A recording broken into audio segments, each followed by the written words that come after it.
اب میں آپ کو ذرا اس جو انسانوں میں سے انسان دشمنی کا جن کا سب سے بڑا رول ہے، میں ان کی 2000 سالہ تاریخ کا آپ کے سامنے نقشہ رکھنا چاہتا ہوں۔ ان 1400 سال کا تو میں نے صرف 4 آپ کو پوائنٹس بتائے۔ موسیٰ سے عیسیٰ تک 1400 برس علیہ السلام، 2 مرتبہ عروج، 2 مرتبہ زوال، اشیریوں کے ہاتھوں پٹوائی، بابلیوں کے ہاتھوں پٹانا، گریکس کے ہاتھوں مرمت، رومنس کے ہاتھوں مرمت۔ یہ جو 2000 سال ہیں، کیونکہ اب تو ظاہر بات ہے 21ویں صدی شروع ہو گئی، 20 صدیاں حضرت مسیح کو پوری ہو گئی۔ پہلی بات نوٹ کیجئے، حضرت مسیح کی پیدائش ہے سن 1 قبل مسیح۔ یہ نقطہ آپ نے کبھی سنا ہے یا نہیں؟ جب ملینیم کا سلسلہ شروع ہوا تھا پچھلے سال، تو میں نے بیان کر دیا تھا کہ ایک عجیب حساب کے اندر انہوں نے غلطی کی ہوئی ہے۔ حضرت مسیح کی پیدائش ہوئی 25 دسمبر کو، سن انہوں نے شروع کر دیا، اس کے بعد جنوری آئی تو پہلا سال شروع ہو گیا۔ اگر جنوری سے پہلا سال شروع ہوا تو یہ 6 دن جو ہے تو اس کے پچھلے سال میں تھے، لہذا کہا جائے گا کہ Jesus Christ was born 1 year before Christ BC۔ تو 1 قبل مسیح میں حضرت مسیح کی پیدائش ہوئی۔ یہ آخری اسرائیلی نبی اور رسول۔ یہودی علماء کی مخالفت، دشمنی، سولی پر چڑھوا دینا میں بیان کر چکا ہوں۔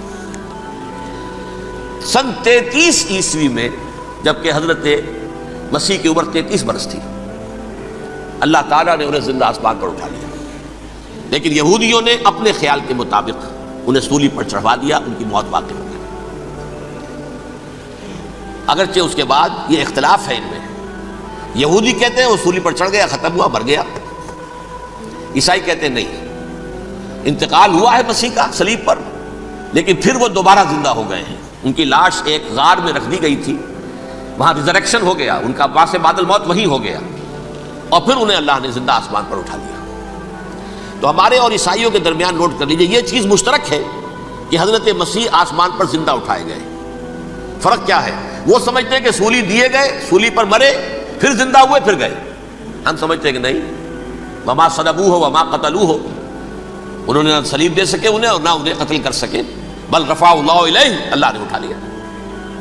پھر ہمارا اور یہ اس کا عیسائیوں کا ایک اور اتفاق ہے، سیکنڈ کمنگ آف جیسس، حضرت مسیح دوبارہ آئیں گے، یہ عیسائیوں کا بھی عقیدہ ہے اور ہمارا بھی۔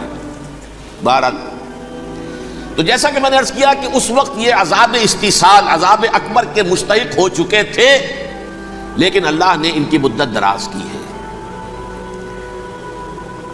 لیکن ان پر دنیاوی عذاب کا ایک کوڑا جو ہے اللہ تعالیٰ کی طرف سے اسی وقت برسا۔ دنیاوی عذاب دنیا میں رہتے ہوئے ختم نہیں کیا۔ 37 برس بعد حضرت مسیح کے رفع سماوی کے 37 برس بعد سن 70 میں یہودیوں نے بغاوت کی رومیوں کے خلاف، رومی ٹائٹس جنرل تھا ایک، اس نے پھر جو حملہ کیا ہے، 1,33,000 یہودی ایک دن میں قتل کیا یروشلم میں، اور ہیکل سلیمانی گرا دیا۔ وہ ہیکل پہلے بھی گرا تھا، پہلے 1400 سال کے دوران میں بھی نبوکدنضر نے گرایا تھا، لیکن پھر اس کے 150 سال بعد انہوں نے دوبارہ بنا لیا تھا، اس لیے وہ اسے سیکنڈ ٹیمپل کہتے ہیں۔ پہلا ٹیمپل جو حضرت سلیمان نے بنایا تھا، نبوکدنضر نے گرا دیا 587 قبل مسیح میں، پھر دوبارہ انہوں نے 150 سال کے بعد بنا لیا۔ وہ اس تاریخ کا حصہ ہے، میں نے جس کے بارے میں آپ کو تفصیل نہیں بتائی۔ اس میں یہ ہوا سن 70 میں وہ گرا دیا گیا، وہ آج تک گرا پڑا ہوا ہے۔ نمبر 2، یہ کہہ دیا گیا کہ یہودیوں اس ارض فلسطین سے نکل جاؤ، تم یہاں نہیں رہ سکتے اب۔ لہذا جس کا جہاں سینگ سمایا چلا گیا، یورپ میں چلے گئے، ایشیا میں آ گئے، عرب میں آ گئے، یہ 3 قبیلے جو رات بھی میں نے عرض کیا تھا، بنو قینقاع، بنو نذیر اور بنو قریظہ، یہ وہاں سے آ کے مدینے میں آباد ہو گئے، جس کا جہاں سینگ سمایا، افریقہ میں، ہندوستان میں، جہاں چلے گئے۔ ڈایاسپورا اسے کہتے ہیں، وہ آپ نوٹ کر لیجیے اس لفظ کو، ڈایاسپورا، ہمارا دور انتشار، جبکہ ہمیں ہماری اصل سرزمین تو فلسطین ہے، حضرت ابراہیم کا مسکن، حضرت اسحاق، حضرت یعقوب کا مسکن فلسطین، یہ ہے ہماری اصل جاگیر، یہ تو ہماری جدی پشتی جاگیر ہے، لیکن یہاں سے نکال دیے گئے سن 70 عیسوی میں، اور وہاں سے لے کے 1917 تک ان کا ڈایاسپورا جاری رہا۔ یہ دور انتشار ہے۔ اس دور انتشار کے اب چند حصے ہیں جس کو میں چاہتا ہوں کہ آپ علیحدہ علیحدہ سمجھ لیں۔ دور انتشار کا جو پہلا جو ہے تقریباً 300 برس رومی حکمران تھے، وہ یہودیوں کے بھی دشمن تھے اور عیسائیوں کے بھی دشمن تھے۔ عیسائی اور یہودی ایک دوسرے کے بھی دشمن تھے، لیکن رومی سمجھتے تھے کہ یہ ایک ہی تھیلی کے چٹے بٹے ہیں۔ رومیوں کے نزدیک عیسائی بھی یہودیوں ہی کا ایک فرقہ تھے، کوئی علیحدہ مذہب تو تھا ہی نہیں۔ لہذا رومی جو ہیں رومنز، وہ ان دونوں کو ستاتے تھے، مارتے تھے، اور یہ آپس میں لڑتے تھے۔ یہودی عیسائیوں کو مارتے تھے، عیسائی یہودیوں کو مارتے تھے۔ یہ ہے 300 برس تک کی تاریخ۔ سن 300 عیسوی میں کیا ہوا؟ ایک معجزہ ہو گیا۔ بہت عظیم ایمپرر کانسٹینٹائن، قسطنطین اعظم، رومن ایمپررز میں سے بہت بڑا ایمپرر، وہ عیسائی ہو گئے۔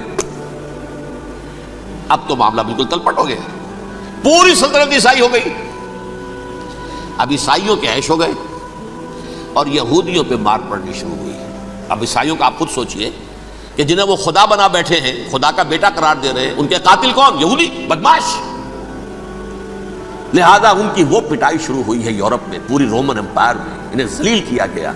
شہروں میں آمد بند، علیحدہ رہو، گھیٹوز کے اندر رہو۔ یہودی کا نام جو ہے وہ گالی بن گیا، جیسے آج بھی یہودی گالی کہتے ہیں، جیسے خنزیر کا لفظ آخر وہ بھی اللہ کی مخلوق ہے، لیکن آپ کو معلوم ہے کوئی شخص زبان پر نام نہیں لانا چاہتا خنزیر کا، سور کا، ہے تو مخلوق، وہ بھی ایک حیوان ہے۔ ایسے ہی یہ ہے یہودی گالی، جیوٹ گالی۔ لہذا ایک طرف تو ان دونوں کے درمیان دشمنی، جس کو قرآن کہتا ہے وَأَغْرَيْنَا بَيْنَهُمُ الْعَدَاوَةَ وَالْبَغْضَاءَ، ہم نے ان کے مابین دشمنی جو ہے پیدا کر دی۔ اور جب یہ پوری سلطنت عیسائی ہو گئی تو قافیہ تنگ ہو گیا یہودیوں کا۔ اب آئیے 571 عیسوی، یعنی جبکہ ڈائسپورا کو کتنا عرصہ ہو چکا تھا؟ 500 برس۔ سن 70 سے شروع ہوا نا ڈائسپورا، جب ٹائٹس نے گرایا ہے ہیکل کو اور نکال باہر کیا انہیں فلسطین سے، بھاگ جاؤ یہاں ایک یہودی بھی نہیں رہے گا، فلسطین سے نکال دیے گئے۔ اس کے پورے 500 برس بعد سن 571 عیسوی میں حضور کی پیدائش ہوئی، ولادت باسعادت محمد رسول اللہ صلی اللہ علیہ وسلم۔ 610 میں آپ پر وحی کا آغاز ہوا، لیکن حضور کے ساتھ ان کا معاملہ کیا رہا؟ اول تو جبکہ حضور ابھی مکہ ہی میں تھے، یہودیوں نے ریشہ دوانیاں شروع کر دی حضور کے خلاف۔ قریش مکہ کو سکھاتے تھے، پڑھاتے تھے، ان سے یہ پوچھو، ان سے یہ پوچھو، یہ اس طرح تنگ کرو، ان سے یہ امتحان لو، یہ آپ کے علم میں ہے۔ سورہ بنی اسرائیل میں، سورہ کہف میں وہ سوالات، جو امتحانی سوالات آئے تھے، ذوالقرنین کون تھا، اصحاب کہف کون تھے، تم رسول بنے پھرتے ہو تو بتاؤ، اور یہ روح کی حقیقت کیا بتاؤ۔ یہ ساری ریشہ دوانیاں کر رہے تھے بیٹھے ہوئے ابھی وہیں پر، حضور ابھی پہنچے بھی نہیں۔ ہجرت فرما کر حضور تشریف لے آئے تو حضور نے، جسے ماسٹر سٹروک کہا جائے گا، یعنی اسٹیٹس مین شپ کا ماسٹر سٹروک، آپ نے مدینے میں آتے یہودیوں کے ساتھ پیکٹ کر دیا، جوائنٹ ڈیفنس پیکٹ آف مدینہ، کہ اگر مکے والے ہم پر حملہ کریں گے تو ہم مل جل کر ایک قوم کی حیثیت سے مقابلہ کریں گے۔ یہ میثاق مدینہ کہلاتا ہے، جس کے بہت غلط معنی پہنائے جا رہے ہیں آج کل۔ بہرحال میں موضوع میرا چونکہ یہ نہیں، میں ادھر نہیں جاؤں گا، لیکن ہوا کیا؟ ہر مرتبہ یہ خیانت کے مرتکب ہوئے، ان میں جو عہد کیے تھے ان سے پھرے، اندر ہی اندر سازش، ریشہ دوانی، حضور کی بدترین دشمنی۔ سورہ نساء کی آیت نمبر 12 میں، 14 میں، 13 میں فرمایا ہے لا تزال تطلع علی خائنۃ منہم، اے نبی ہمیشہ آپ کے علم میں ان کی طرف سے خیانتیں، بدیانتیاں آتی رہیں گی۔ اور بار بار وہ مسلسل جنگ کی آگ بھڑکاتے تھے، قریش کو دعوت دیتے، آؤ آؤ آؤ، ہم اندر سے بغاوت کر دیں گے، تم آؤ تو صحیح، ختم کریں محمد کو اور اہل ایمان کو صلی اللہ علیہ وسلم ورضی اللہ تعالی عنہم اجمعین۔ لیکن پھر جب وہ آتے تھے تو یہ دبک جاتے تھے، ان میں ہمت نہیں تھی، میدان کے مرد نہیں رہے تھے۔ یہ سورہ حشر میں ان کا نقشہ کھینچا گیا ہے، کھلے میدان میں مقابلے کی اس کے اندر صلاحیت ہی نہیں ہے۔ یہ تو فصیلوں کے پیچھے سے، جیسے عورتیں کہیں دیہات میں لڑائی ہوتی ہے تو مرد جو ہے گلیوں میں لڑتے ہیں، عورتیں اوپر سے پتھر پھینکتی ہیں، بس وہ کام یہ کر سکتے تھے، من ورائے جدر، فصیلوں کے پیچھے سے، جنگ میں میدان میں نہیں آ سکتے۔ بہرحال قرآن مجید میں ہے یہ سورہ مائدہ کی آیت نمبر 64، کلما اوقدوا نارا للحرب اطفاها اللہ۔ اکثر و بیشتر مواقع پر تو یہ جب آگ بھڑکاتے تھے جنگ کی، اللہ اسے بجھا دیتا تھا، لیکن بہرحال اس کے باوجود جنگیں ہوئی، غزوہ بدر، غزوہ احد ہوئی کہ نہیں؟ یہ ساری اصل شرارت میں، اور اس کے نتیجے میں حضور نے پھر ایک ایک کر کے 3 قبیلوں کو سزا دی۔ غزوہ بدر کے فوراً بعد بنو قینقاع نکالے گئے مدینے سے، غزوہ احد کے فوراً بعد بنو نذیر نکالے گئے، اور غزوہ احزاب کے بعد بنو قریظہ نکال دیے گئے۔ یہ تو میں نے آپ کے سامنے رکھ دیا صرف حضور کے زمانے میں ان کا کیا رویہ رہا، دشمن۔ رات بھی ہم نے وہ آیت پڑھی تھی، لَتَجِدَنَّ أَشَدَّ النَّاسِ عَدَاوَةً لِلَّذِينَ آمَنُوا الْيَهُودُ وَالَّذِينَ أَشْرَكُوا۔ اہل ایمان کی دشمنی میں شدید ترین تم پاؤ گے یہودیوں کو اور مشرکین۔ مشرکین بھی بعد میں ہے، پہلے یہودی۔ حضور کے بعد کیا ہوا اب یہ نوٹ کیجئے، یہ ان کی تاریخ کا دوسرا دور۔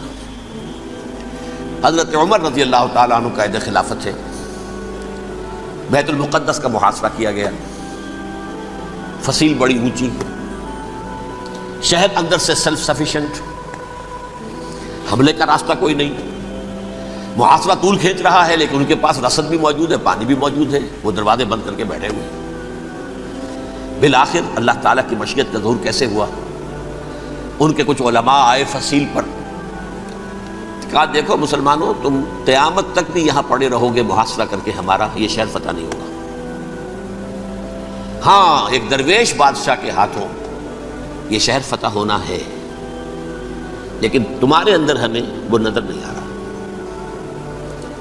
ابو عبیدہ بن الجراح رضی اللہ تعالی عنہ، امین هذه الامہ، ان کا فوراً ذہن گیا وہ درویش بادشاہ مدینے میں بیٹھا ہوا ہے، عمر رضی اللہ تعالی۔ اب ایک اور عمر بھی ہے جو قندھار میں بیٹھا ہے، نقشہ وہی ہے، سادگی کی حد تک نقشہ وہی، بالکل وہی، اپنی آنکھوں سے دیکھا ہے، وہی سادگی۔ عمر اول عمر ثانی تھے عمر بن عبد العزیز۔ اب ایک اللہ کے فضل سے اللہ تعالیٰ ایدہ اللہ بنصرتہ، اللہ تعالیٰ ان کی نصرت فرمائے، دشمنوں کو ان کے مقابلے میں نیست و نابود کرے۔ انہوں نے ریکویسٹ بھیج دی کہ حضور تشریف لائیے، یہ شہر فتح ہو جائے گا۔ وہ ہے سفر تاریخی، اتنا طویل سفر، تقریباً 700 میل، ایک اونٹ، ایک خادم، ایک منزل پہ امیر المومنین اوپر بیٹھے، خادم آگے چل رہا ہے، اگلی منزل پہ خادم اوپر بیٹھا ہے، امیر المومنین آگے جا رہے ہیں۔ اور جب پہنچے ہیں تو وہ باری تھی خادم کی، انہوں نے ہاتھ جوڑ دیا، حضور خدا کے لیے تم کیا کہیں گے لوگ، وہ میرا برا حال کر دیں گے، تمہیں شرم نہیں آئی؟ امیر المومنین پیدل آگے چل رہے ہیں نکیل پکڑ کر، اور تم بیٹھے ہو اوپر براجمان ہو۔ حضرت عمر فرمایا دور دورک، نہیں باری تمہاری ہے، بیٹھ۔ اس حال میں پہنچے ہیں، اور پھر یہ کہ ابو عبیدہ بن الجراح آئے ہیں، استقبال کیا ہے تو دیکھا ہے اس حال میں چلے آ رہے ہیں، عمر نکیل پکڑے ہوئے چلے آ رہے ہیں، اور کہتے ہیں کہ کہیں کیچڑ ویچڑ تھا، جوتے خراب ہو گئے تھے، وہ بھی اتار کے ہاتھ میں پکڑے ہوئے، کپڑے تو تھے ہی پھٹے ہوئے۔ انہوں نے کہا بھی حضرت ابو عبیدہ نے، دیکھیے یہ بڑا متمدن ملک ہے، بڑا مہذب علاقہ ہے یہ، آپ ذرا حلیہ اپنا درست فرما لیں تب جا کے پیش ہم آپ کو کریں گے۔ آپ نے فرمایا نحن قوم اعزنا اللہ بالاسلام، ہم وہ قوم ہیں جنہیں اللہ نے عزت دی ہے اسلام کے ذریعے سے، کپڑوں کے ذریعے سے نہیں، دولت کے ذریعے سے نہیں۔ اسی حال میں گئے ہیں، اوپر سے انہوں نے کھڑے ہو کر نشانیاں دیکھی ہیں، اپنی کتابیں کھولی، ہاں یہ وہی ہیں، اچھا لو جی سرنڈر، شہر تمہارے ہاتھ میں۔ خون کا ایک قطرہ نہیں بہا اور بیت المقدس فتح ہو گیا۔ لیکن اس وقت حضرت عمر نے ایک نرمی یہ کی کہ یہودیوں کے لیے بھی اسے اوپن سٹی قرار دے دیا۔ یہ احسان عظیم حضرت عمر کا، اس سے پہلے یہودی آ ہی نہیں سکتا تھا، داخل ہی نہیں ہو سکتا تھا، وہاں وہ آ کر وزٹ نہیں کر سکتا تھا، زیارت نہیں کر سکتا تھا اپنے مقدس مقامات کی۔ حضرت عمر نے یوں سمجھیے کہ تقریباً 550 برس کے بعد ان کے لیے راستہ کھولا ہے کہ ہاں تم آ سکتے ہو، زیارت کر سکتے ہو۔ لیکن یہ عیسائیوں نے لکھوایا معاہدے کے اندر، انہیں یہاں آپ آباد ہونے کی اجازت نہیں دیں گے، لیکن کم وزٹ دی پلیسز، دیکھیں زیارتیں کریں اور جائیں۔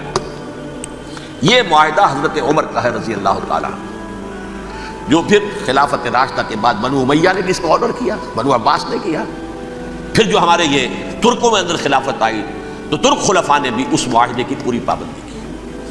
فلسطین میں آ سکتے ہیں یہودی صرف زائرین کی حیثیت سے، وہاں آباد نہیں ہو سکتے۔ اب آئیے اگلا دور آیا حضرت عثمان کا دور خلافت۔ یہ ہے وہ وقت کہ اب یہود نے امت مسلمہ کی پیٹھ میں چھرا کھوپا. وہ کیسے؟ ایک یہودی عبداللہ ابن سبا اسلام کا لبادہ اوڑھ کر آ گیا، معاشرے کا جائزہ لے لیا. ان میں بنو ہاشم اور بنو امیہ میں جو پرانی کشاکش تھی اس کے کچھ نہ کچھ جراثیم باقی ہیں. اگر ان کو ذرا بھڑکا دے تو مسلمانوں میں انتشار پیدا ہو جائے.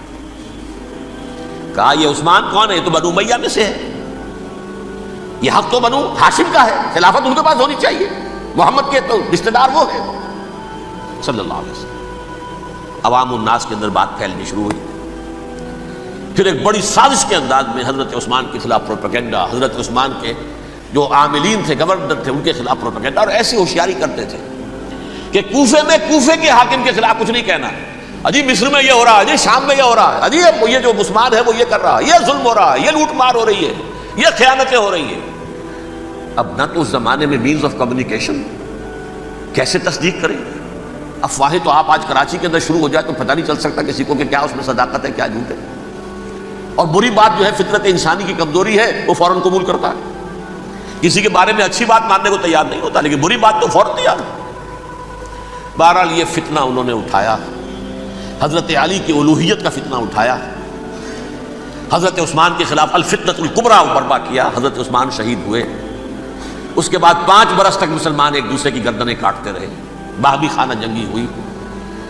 امت کو وہ زخم لگایا ہے جو آج تک جس سے خون رس رہا ہے. یہ شیعان عثمان اور شیعان علی تھے جو بعد میں پھر سنی اور شیعہ ہو، اور آج تک ہے. فتنہ کس نے جگایا؟ ایک عبداللہ ابن سبا یہودی اور اس کے کارندے، شیطان کا ایجنٹ، اور انسانوں میں سے بھی اس کے جو بھی حواریین تھے اور شیطانوں کے اندر سے بھی تھے، انہوں نے بھی اس آگ کو بھڑکایا. یہ آپ سوچ لیجئے کہ یہ کس نے وہ زخم لگایا؟ یہودی. اگلا دور آیا، خلافت راشدہ ختم ہوئی، بنو امیہ کا بھی دور کافی گزر گیا. طارق ابن زیاد 712 عیسوی میں حملہ کرتے ہیں اسپین پر. اسپین اس وقت عیسائیت کا بہت بڑا گڑھ، بڑے کٹر ترین عیسائی جو وہ اسپین میں تھے. لہذا یہودیوں کی وہاں بہت پٹائی ہوتی تھی، بہت پٹائی ہوئی. میں بتا چکا ہوں، دشمنی تھی ان کی تو چلی آ رہی تھی عیسائیوں کے ہاتھوں یہودیوں کی. وہ تو سن 300 عیسوی سے ایمپرر کانسٹنٹائن کے بعد سے شروع ہو گئی تھی. اس حوالے سے یہودیوں نے اس وقت چالاکی یہ برتی، کچھ راستے واسطے بتائے، کچھ مدد کی طارق ابن زیاد کی. طارق ابن زیاد نے انہیں اپنا محسن سمجھا.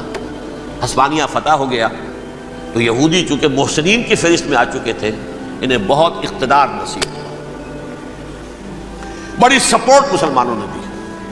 ان کے بڑے بڑے علماء جو اسی دور کے اندر پیدا ہوئے، بڑے بڑے تھنکرز ان کے اسی دور میں پیدا ہوئے. بن گوریون جو کہ ایک وزیر اعظم تھا اسرائیل کا، اس نے یہ لکھا ہے اپنی کتاب میں، Muslim Spain was the golden era of our diaspora. وہ ڈائسپورا جو 70 عیسوی سے شروع ہوا تھا اور 1917 عیسوی تک جاری رہا ہے، اس میں سے گولڈن ایرا ہمارا جو تھا وہ مسلم اسپین تھا. ہسپانیہ میں بیٹھ کر ہم نے عیش کیے. لیکن وہاں سے انہوں نے اور جو کچھ کیا، یہ تو داستان کے تو بہت سے گوشے ہیں، لیکن میں جس اسٹریٹ لائن میں چل رہا ہوں اس کے اعتبار سے ایک بات سمجھ لیجیے. وہاں بیٹھ کر انہوں نے اب عیسائیت کی پیٹھ میں چھرا گھونپا،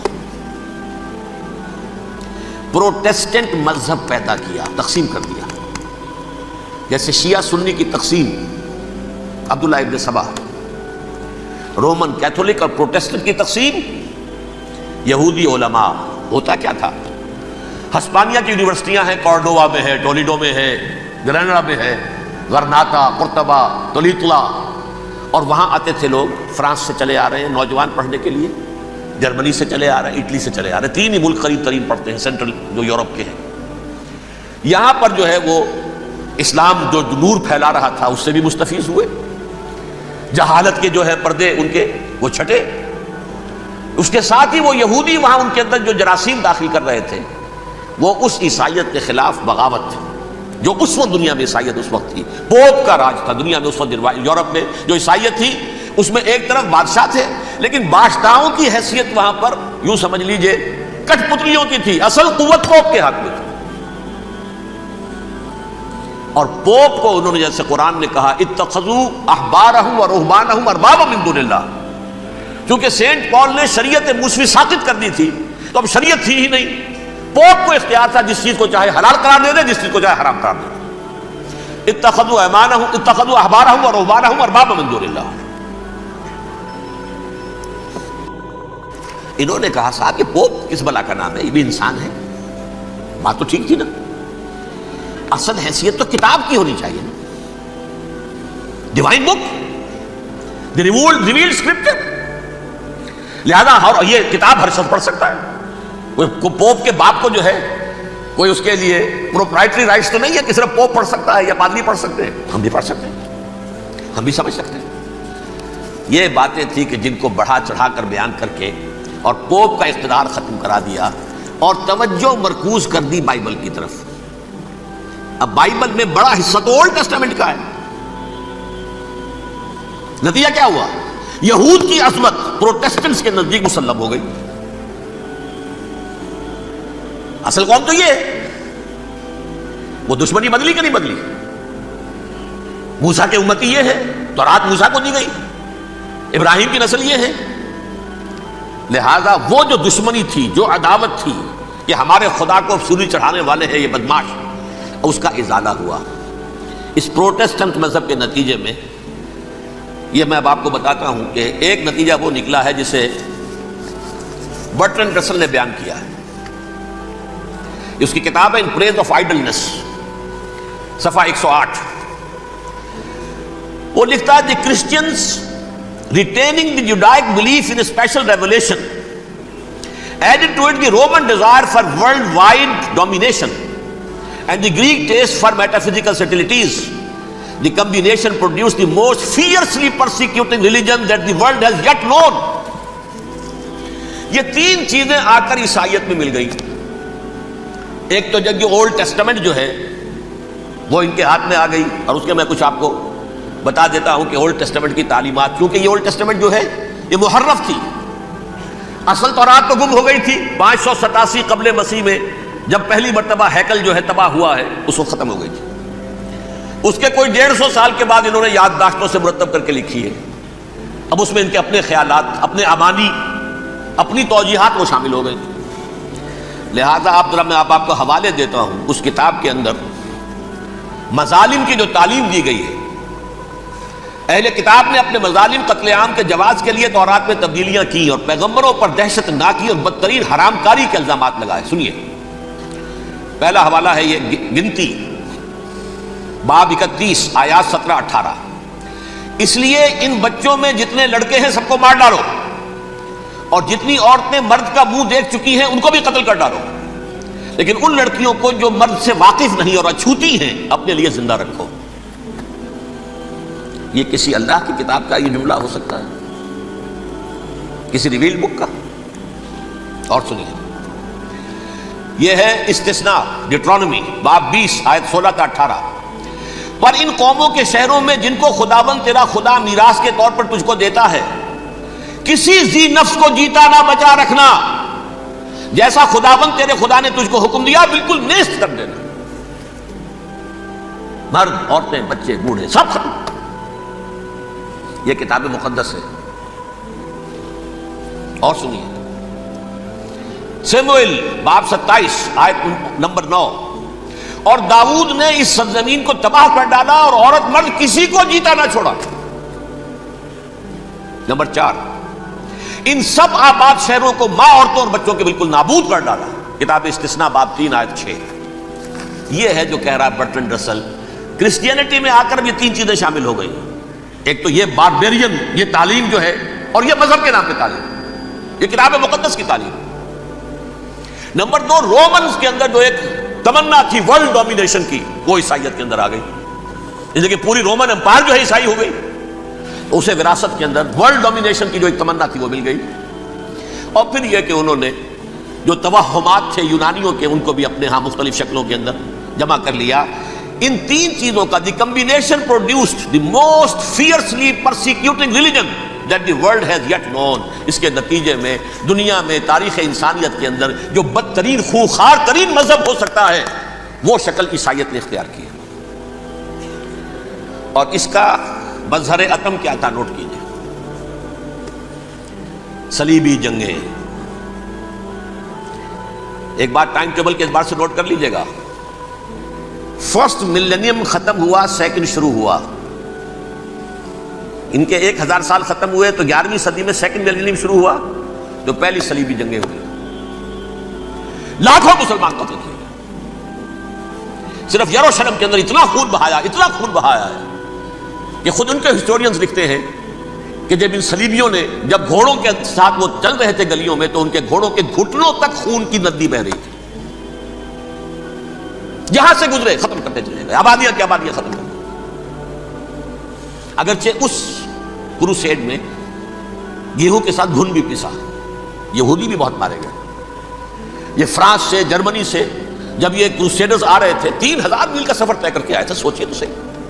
اربن ثانی پوپ جو تھا، آگ لگا دی تھی اس نے پورے یورپ کے اندر، شرم سے ڈوب مرو، تمہارے مقدس علاقے مسلمانوں کے ہاتھ میں، انفیڈلز، یہ کافر، یہ مرتد، یہ ملحد۔ مسیح جہاں پیدا ہوا، مسیح کو جہاں سولی دی گئی، وہ کہاں ہے؟ ان کے ہاتھ میں۔ وہ آگ لگائی ہے، 3000 میل کا فاصلہ طے کر کے یہ قومیں آئی ہیں وہاں، اور جو تباہی مچائی ہے انہوں نے۔ تاریخ انسانی میں ایسی بربریت کی کوئی مثال، اور یہ ان کے اپنے ہسٹورینز لکھتے ہیں۔ شرم کے مارے ایسے محسوس ہوتا ہے جیسے ان کی گردنیں جھکی جا رہی